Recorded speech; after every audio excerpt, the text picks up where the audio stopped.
আসসালামু আলাইকুম, সবাই কেমন আছেন? আশা করি সবাই ভালো আছেন। আলহামদুলিল্লাহ আমি অনেক ভালো আছি।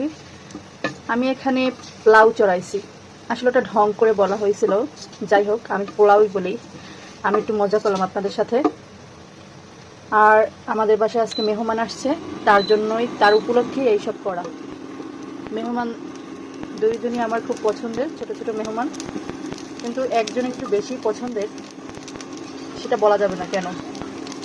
যাই হোক, এখানে পোলাও চড়াইছি। আর এখন তো কোরবানির যুগ, এখন আর মাংসে কি থাকবে, মাংসে থাকবে ওই একটা আইটেমই, গরুর মাংস। সেটা রান্না করা শেষ, আপনাদেরকে দেখাচ্ছি দাঁড়ান। এখানে আমি এত গরুর গোস্ত খাওয়া তো ভালো লাগে না, সব জায়গায় যে জায়গায় যাই সব জায়গায় মানুষ গরুর গোস্ত আর গরুর গোস্ত। তার জন্য আমি এখানে কক মুরগি রান্না করেছি আলু দিয়ে ঝোল ঝোল, আর এখানে রান্না করেছি সেই গরুর গোস্ত।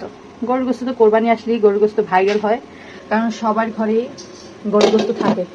আর এখানে আমি গরম পানি দিয়েছি, এই পোলাওতে গরম পানি দেবো তার জন্য। সো গাইস, আমার পোলাওর কালারটা কেমন হয়েছে প্লিজ একটু বলে দেবেন। আর এখানে তো লেবু কেটে রেখেছি, লেবু না হলে কি চলে পোলাওর সাথে, তার জন্য লেবু কেটে রেখেছি। আর আমি পানি দিয়ে রান্না করব। এই তো তাদের জন্য এইটুকু আয়োজন। আপনারা দোয়া করবেন আল্লাহ যেন আমাকে আরও তৌফিক দেয় মেহমানদারি করার জন্য। সো গাইস, এই পর্যন্তই। সবাই ভালো থাকবেন, আল্লাহ হাফেজ।